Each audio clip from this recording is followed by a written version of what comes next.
인사하겠습니다. 일어나 함께 갑시다. 일어나 함께 가자는 표를 가지고 올해 우리가 출발했습니다. 이 표를 잊지 않기 위해서 저희들이 매 주일마다 이 표로 인사를 하고 있는 중입니다.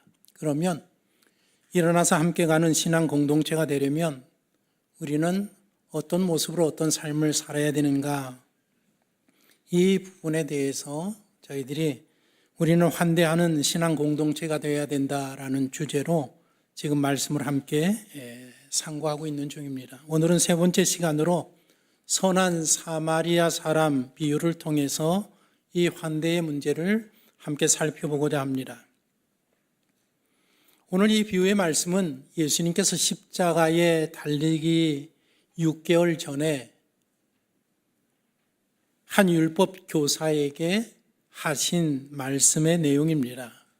유대의 3대 절기가 있습니다. 그 중에 마지막 절기가 초막절이라는 10월에 지키는 절기가 있는데, 이 초막절을 마지막으로 지키시고 예수님이 그 다음 달 정도 한 11월, 12월 중에 예루살렘 근처에서 청중들에게 가르치시다가 하신 비유의 말씀이 오늘 본문의 내용입니다. 예수님께서 많은 사람들이 모여 있을 때에 이제 하늘나라의 복음을 가르치셨습니다. 가르치고 있는 중에서 한 율법 교사가 손을 들고 예수님께 질문합니다. 선생님, 내가 무엇을 해야 영생을 얻을 수 있겠습니까? 율법 교사는 모세오경 율법을 연구하고 가르치는 사람입니다. 그래서 율법 교사라고 이야기하고 또 신약 성경 다른 데 보면 서기관이라고도 부르고 있습니다. 그 당시에 사회에서 최고로 존경받는 지성인이자 학자였었다라고 이야기할 수 있습니다. 그런 위치에 있는 사람이 청중들 속에서 손을 번쩍 들고 예수님께 영생을 어떻게 하면 얻을 수 있냐라고 지금 질문하고 있습니다. 우리 같이 학교에서 어릴 때 주입식 교육을 받고 자란 사람들은 질문하기를 굉장히 꺼려합니다. 혹시 내가 손 들고 질문하면 나댄다라고 할까봐, 아니면 가르치는 선생님에게 예에서 벗어난다라고 생각하기 때문에 질문을 하지 않고, 또 이런 질문까지도 해도 되는가라는 생각이 들어서 질문이라는 걸 하지 않습니다. 신앙생활에서도 질문하는 일은 거의 없습니다. 뭔가 물어보면 돌아오는 대답은 그냥 믿으면 된다, 그리고 시간이 지나면 다 이해하게 된다라는 그런 말을 듣기 때문에 교회에서 신앙생활하면서 질문 자체를 꺼려합니다. 몰라도, 믿어지지 않아도, 궁금해도 질문하지 않습니다. 더 나아가서는 성경 공부하다가 목사님이 나에게 질문할까 봐 얼굴을 피하는 그런 일들이 있습니다.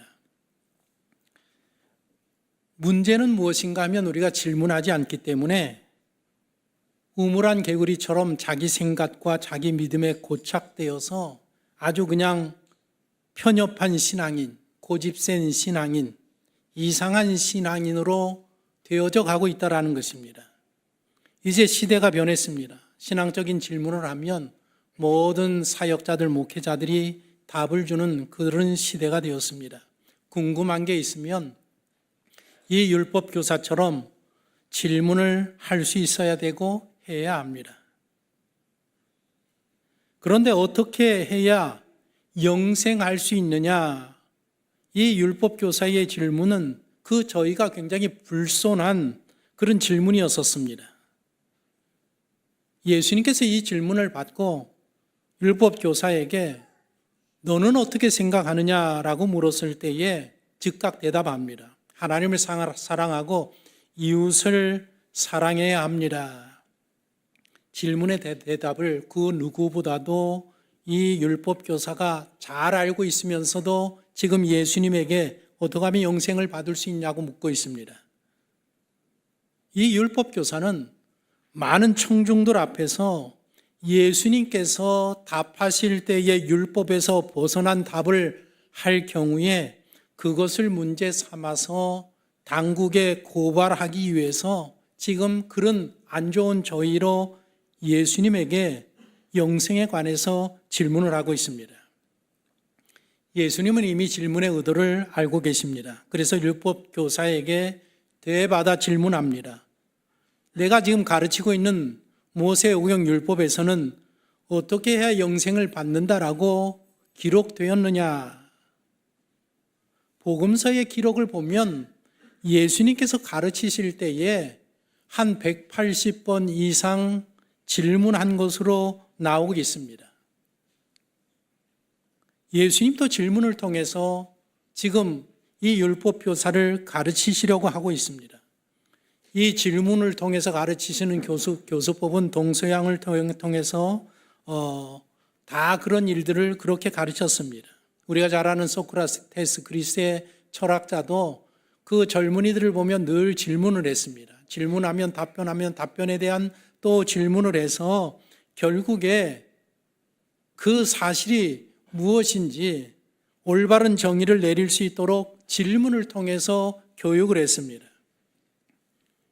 중국의 공자도 제자들에게 늘 질문을 했습니다. 그런 질문을 통해서 제자들이 도덕적으로 바른 사람이 될 수 있도록 가르치시고 교육하셨습니다.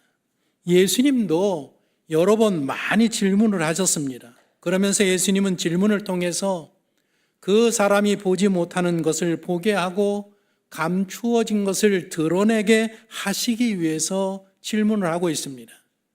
질문이 중요합니다. 질문이 생각의 출발점이 되기 때문에 그렇습니다. 그리고 공부의 깊이는 그 사람이 어떤 질문을 하느냐에 따라서 그 깊이가 드러나게 되는 것입니다. 내가 가르치고 있는 율법에서 어떻게 해야 영생을 얻느냐고 하였느냐? 너는 어떻게 그 말씀을 이해하느냐? 예수님이 다시 질문하니까 율법 교사가 이렇게 대답합니다. 27절을 보십시오. 본문 27절 같이 한번 읽어보겠습니다. 대답하여 이르되 내 마음을 다하며 목숨을 다하며 힘을 다하며 뜻을 다하여 주 너의 하나님을 사랑하고 또한 내 이웃을 내 자신같이 사랑하라 하였나이다. 이 율법 교사는 이미 모세오경을 꿰뚫고 있었습니다. 예수님의 질문에 즉시로 신명기 말씀, 레위기의 말씀을 인용해서 대답합니다. 신명기 6장 5절에 쉐마라는 이스라엘 백성들이 매일 아침마다 외우는 유명한 구절입니다. 너는 마음을 다하고 뜻을 다하고 힘을 다하여 내 하나님 여호와를 사랑하라. 이 말씀으로 대답을 하면서 레위기서 19장 18절에 나오는 이 말씀을 인용해서 대답합니다. 원수를 갚지 말며 동포를 원망하지 말며 내 이웃을 사랑하기를 내 자신과 같이 사랑하라. 나는 여호와이니라. 율법 교사가 모세오경의 많은 계명들과 규례들 가운데에서 하나님을 사랑하는 것, 이웃을 사랑하는 이 사랑, 이 계명으로 정리를 하고 있습니다. 바로 이것이 율법의 핵심이고 이것이 영생에 이르는 길임이라고 지금 대답을 하고 있습니다. 정답을 대답했습니다. 요 일이 있은 지 6개월 후에 예수님께서 십자가를 지게 되는데 그 고난주간 화요일 날 또 다른 율법 교사가 예수님에게 동일한 질문을 합니다. 선생님, 우리가 지켜야 될 율법이 613가지나 되는데 이 많은 것 중에 어느 계명이 제일 첫째 되는 계명입니까? 제일 큰 계명입니까?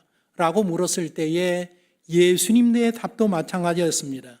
첫째는 마음과 목숨과 뜻을 다해 하나님을 사랑하는 것이고 둘째는 내 이웃을 내 자신과 같이 사랑하는 것이니라. 이 두 계명이 온 율법과 선지자의 강령이니라 말씀하시면서 이것이 바로 영생의 길이라고 말씀을 하셨습니다.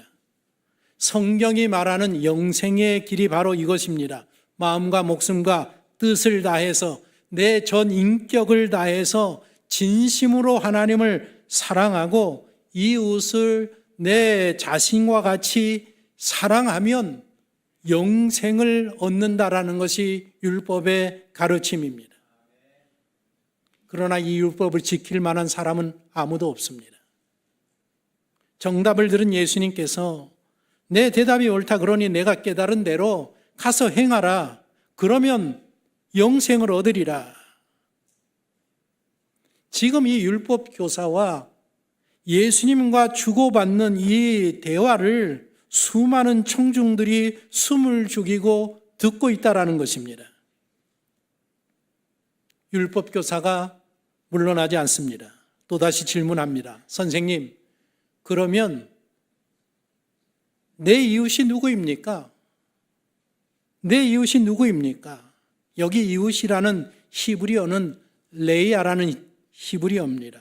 뜻이 무엇인가 하면 동반자, 동포, 친구, 친족을 뜻하는 말이 그 유대인들이 사용하는 개념의 이웃입니다. 율법 교사가 질문하기를 누가 나의 레이아입니까? 이미 그는 이웃이 누구인지 너무 잘 알고 있다라는 겁니다.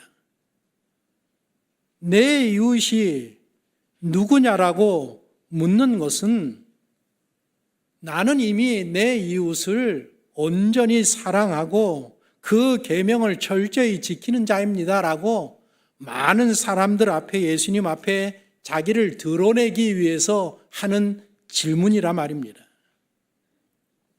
그래서 오늘 본문에 보면 29절에 그 사람이 자기를 옳게 보이려고 질문하고 있다라고 기록을 하고 있습니다.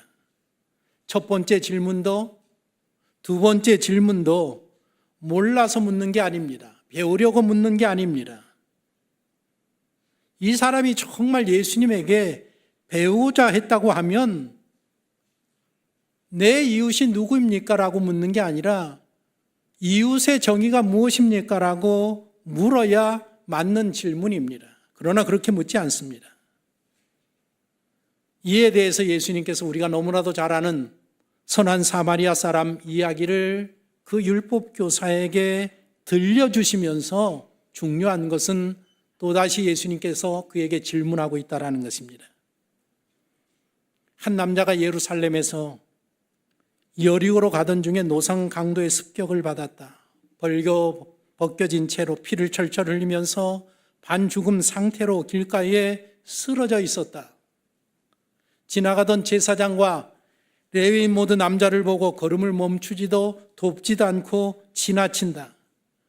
그러나 사람들에게 늘 무시당하던 사마리아인은 그 남자를 구조하려고 상처를 싸매고 기름과 포도주로 치료한 다음에 조심스럽게 자기 나귀에게 태워 여관으로 데리고 가서 넉넉하게 그를 위해서 비용을 지불한다. 율법 교사에게 예수님이 받은 질문이 무엇입니까? 내 이웃이 누구입니까? 라는 질문입니다. 예수님께서 여기까지 이야기를 하는 것을 보면 율법 교사의 이웃은 누군가 하면 길가에 쓰러져 있는 그 죽어가는 남자인 것 같습니다. 그러나 이야기를 다시 보면 그렇지 않습니다.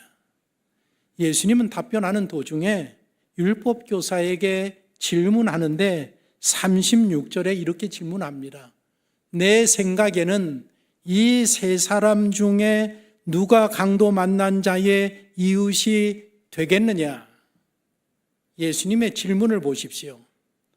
강도 만난 사람은 이웃 후보 명단에 들어가 있지 않습니다. 이웃이 될 수 있는 세 사람이 누군가 하면 제사장, 레위인, 사마리아인 중에 너의 이웃이 누가 되겠느냐라고 묻고 계십니다. 답이 무엇입니까? 사마리아인이 되어야 합니다. 그런데 놀랍게도 사마리아인은 이웃 후보로 가장 부적합한 사람들이었다라는 것입니다. 사마리아인이 유대인을 환대하고 사랑하는 일은 거의 없습니다. 그런 말을 듣기 어렵습니다. 지금 이웃이라는 단어의 히브리어가 레야라고 했는데 그들의 개념, 유대인의 개념 가운데 이웃은 동반자, 나의 동반자, 내 동포, 내 친구, 내 친족을 이웃이라고 생각하는 사람들입니다. 유대인과 사마리아는 서로 이웃이 될 수가 없습니다. 동반자가 될 수 없고 친구가 될 수도 없고 친족도 아니고 동포도 아닙니다. 원수처럼 여기는 그런 사람들입니다. 지금 이때가 초막절이 지나고 한 달 정도 지났을 때에 주고받는 대화의 내용이라고 말씀을 드렸습니다. 오늘 이 이야기 기록되어 있는 이 누가복음 바로 전장이 9장인데 19장에 보면 예수님의 일행이 초막절을 지키러 예루살렘으로 갈 때에 사마리아를 통해서 예루살렘에 내려갑니다. 그러니까 한두 달 전에 예수님이 제자들과 함께 사마리아 동네를 지날 때에 어떤 일이 있었는가 하면 사마리아 사람들이 길을 막았습니다. 내려가지 못하도록 방해했습니다. 화를 참지 못한 예수님의 제자 야고보와 요한이 얼마나 화가 났으면 예수님, 저것들을 그냥 하늘에서 물을 확 내려가지고 없애는 게 어떻겠습니까? 분을 참지 못하고 예수님께 그렇게 이야기하니까 예수님께서 그들을 꾸중하셨다라는 그런 내용이 바로 전장에 기록되어 있습니다. 그리고 갈릴리에서 절기를 지키기 위해서 예루살렘으로 가는 사람들 가운데에 순례자들 가운데에 사마리아인들에게 봉변을 당하는 그런 사람들, 그런 사건들이 많이 일어났었습니다. 그런데 내 이웃이 누구입니까? 라는 질문에 사마리아 사람이 너의 이웃이라고 지금 예수님은 그렇게 규정하신단 말입니다. 지금 이 말씀을 누가 듣고 있습니까? 율법교사가 듣고 있고 제자들이 듣고 있고 거기 청중들이 그 이야기를 예수님의 말씀을 지금 듣고 있습니다. 그들의 심정이, 그들의 생각이 어떠했겠습니까? 원수같이 여기는 그런 사람들을 바로 그 사람이 너의 이웃이다라고 이야기했을 때에 그들의 마음이 어떻겠습니까? 예수님의 생각과 지금 다른 유대인의 생각들이 완전히 다르다 말입니다. 우리 교회 올해 암송 목표는 말라기서라고 했습니다. 여러분들 꼭 한 절씩 잘 외우고 계실 줄로 그렇게 믿습니다. 우리가 복음서를 읽을 때에, 성경을 읽을 때에 생각하셔야 될 게 뭔가 하면 예수님 당시에 예수님도 그렇고 12 제자들도 그렇고 율법교사는 말할 것도 그렇고 모든 청중들, 모든 백성들이 기본적으로 모세오경은 다 암송하고 있었던 그런 시대입니다. 13살 되면 아이들이 성인식을 갖게 되는데 성인식을 치를 때에 무슨 시험을 보느냐? 모세오경을 전체 다 암송하느냐, 암송하지 못하느냐. 암송하지 못하면 성인식을 치르지 못합니다. 기본적으로 유대인들은 13살이 되면 모세오경 기본적으로 다 암송하고 있는 겁니다. 거기에 더 나가서 시편을 암송하고 예언서를 다 암송해서 웬만한 사람들은 구약 성경 39권을 다 암송하고 생활하던 그런 때입니다. 그것을 여러분들 늘 생각하셔야 됩니다. 예수님께서 지금 선한 사마리아 사람 비유를 들을 때에 예수님, 말씀하시는 예수님이나 듣는 율법교사나 듣는 제자들이나 듣는 청중들 모두가 다 어떤 것들을 머리에 떠올렸는가 하면 역대하 28장에 기록된 그 사건을 머리에 떠올리고 있는 겁니다. 남유다의 왕이 아하스라는 왕이 다스릴 때에 이런 일이 일어났습니다. 이스라엘이 남북으로 갈려 있지 않습니까? 그리고 분단된 후에 남과 북이 계속해서 전쟁을 벌입니다. 마치 우리나라가 전쟁하는 것처럼 그런 전쟁들을 자주 벌였습니다. 아하스라는 왕이 남유다의 왕이 되었을 때에 또다시 전쟁이 발발하는데 북이스라엘이 남유다를 침공해서 남유다를 완전히 점령합니다. 그래서 왕의 아들 아하스의 왕자를 죽이고, 그리고 남유다의 참모총장 군대 장관을 죽이고 국무총리가 살해되고 12만 명의 병사들이 죽임을 당하는 그런 전쟁이 일어났습니다. 그리고 20만 명의 남유다 백성들이 북이스라엘 군인들에게 사로잡혀서 노예로 북이스라엘 수도 사마리아로 끌려가는 그 기록이 남겨져 있습니다. 아마도 포로로 끌려가는 사람들 중에, 많은 사람들 중에 왕족들이 있었을 것이고 귀족들이 있었을 것이고, 분명히 지도자층의 남녀노소가 끌려갔을 것으로 예상이 됩니다. 북이스라엘 병사들이 전쟁에 승리하여서 기쁜 마음으로 전쟁의 전리품으로 20만 명이나 되는 남유다의 포로들을 노예로 지금 끌고 사마리아로 들어오고 있습니다. 사마리아 성문에 도착했을 때에 북이스라엘의 오뎃이라는 선지자가 나타나서 그 행군하는 이스라엘 군대를 가로막고 섭니다. 그러면서 하는 말이 무엇인가 하면, 이 남쪽 유다가 패한 것은 우리가 잘해서 하는 것이 아니라 하나님이 하시는 일이다. 왜 저들이 전쟁에 패했느냐? 우상 숭배한 죄를 하나님이 보라게 하시기 위하여서 저들을 패하게 하신 것이다. 그런데 우리 북이스라엘은 남유다보다 더 우상을 섬기고 더 큰 죄를 범하는 그런 나라가 아니냐? 만일 너희가 유다 형제를 노예로 삼으면 그 죄가 더욱 가중될 것이다. 이 나라의 멸망을 면하지 못하게 될 것이다. 그러니 너희들은 포로로 잡아온 너희들의 동포를 돌려보내라.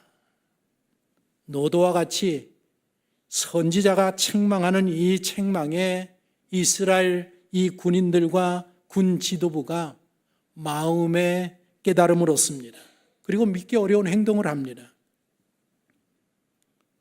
포로로 끌려온 이 남유다 포로들, 그 당시에 포로로 끌려가면 쇠사슬에 묶고 완전히 벌거 벗긴 채로 채찍을 맞고 그렇게 해서 끌려오는 거 아닙니까? 남유다의 포로들에게 이 북이스라엘의 군인들이 옷을 가져다가 입히고 신을 신기고 먹이고 마시게 하고 기름을 바르고, 연약한 사람들은 모두 나귀에 태워서 그들을 데리고 다시 여리고로 데리고 와서 가족들에게 돌려보내고 그 군대들이 다시 사마리아로 돌아오는 그런 역사적인 기록이 남겨져 있습니다. 역대하 28장 15절 한 절을 보십시오. 같이 한번 읽어보겠습니다.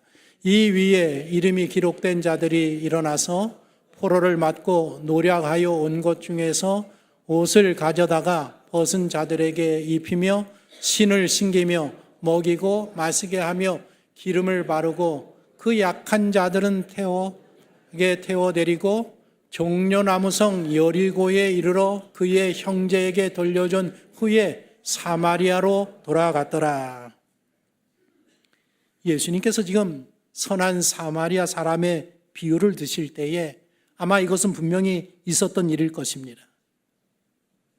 그것뿐만 아니라 예수님께서는 아하스 왕 시대에 있었던, 성경에 있었던 그 기록들을 떠올리면서 그 기록을 알고 있는 지금 이 청중들에게, 율법 교사에게 사마리아 사람들의 선행에 대해서 이야기하고 있습니다. 그들의 선조가, 사마리아인의 선조가 했던 것처럼 이 선한 사마리아 사람이 강도 만난 사람에게 똑같이 그를 그렇게 환대하고 그를 사랑하고 그를 치유하면서 여리고로 데리고 갔다라는 것입니다. 아마도 성경 여러분들 본문을 자세히 보시면 그 다음날 다시 주막에 찾아옵니다. 여리고는 유대인들이 사는 성읍입니다. 거기에 사마리아인이 나타났다. 유대인들이 가만두지 않습니다. 그런데 이 사마리아 사람은 자기의 목숨을 담보에 까지면서 위험 감수하면서 여리고성 그 앞에까지 가서 그를 들여보내고 그 다음날 다시 한번 안전한지 비용은 얼마나 들었는지 확인하기 위해서 다시 찾아왔다라는 것입니다. 지금 예수님이 선한 사마리아 사람 비유를 말씀하실 때에 그 의미를 가장 잘 알고 있는 사람이 누군가 하면 바로 이 율법 교사입니다. 누가 나의 이웃입니까? 라고 질문하는 이 질문에 예수님의 이 말씀의 의미가 선한 사마리아인의 의미가 무엇인지를 너무나도 잘 알고 있단 말입니다. 너의 이웃이 누구냐고 생각하느냐? 너의 이웃은 네가 그처럼 원수처럼 여기는 미워하는 사마리아 사람이 바로 너의 이웃이니라. 지금 예수님께서 그렇게 말씀하시면서 그 사마리아 사람을 사랑하라고 이야기하고 계신 것입니다. 그 옛날에 5대 선지자가 출현해서 북이스라엘 사람들에게 남유다 동포를 돌려보내라고 이야기했을 때에 그 이야기를 들으면서 그들은 깨달았단 말입니다. 저들은 우리의 원수가 아니다. 저들은 우리의 형제고 우리의 동포고 저들과 우리는 전혀 다를 바가 없다라는, 우리는 하나라는 그런 서로 전쟁을 치고받는 그런 가정 가운데에 그 하나님의 말씀의 진리를 선지자를 통해서 깨달았단 말입니다. 깨닫고 난 후에는 어떻게 했습니까? 이 선한 사마리아 사람이 한 것처럼 그의 상처를 다 치료해 주고 그리고 그를 주막으로 데려와서 그를 보살펴 달라고 자기의 돈을 지불하면서까지 그 위험 감수를 하면서까지 그 일들을 하고 있단 말입니다. 너희의 사마리아의 그 선조들이 한 것처럼 그 사마리아 사람도 그런 선행을 베풀었느니라. 바로 그 사람이 너의 이웃이 되느니라. 돌아가서 영생을 얻기를 원하느냐? 하나님을 사랑하고 내가 원수처럼 여기는 그 사람을 환대하고 사랑하라.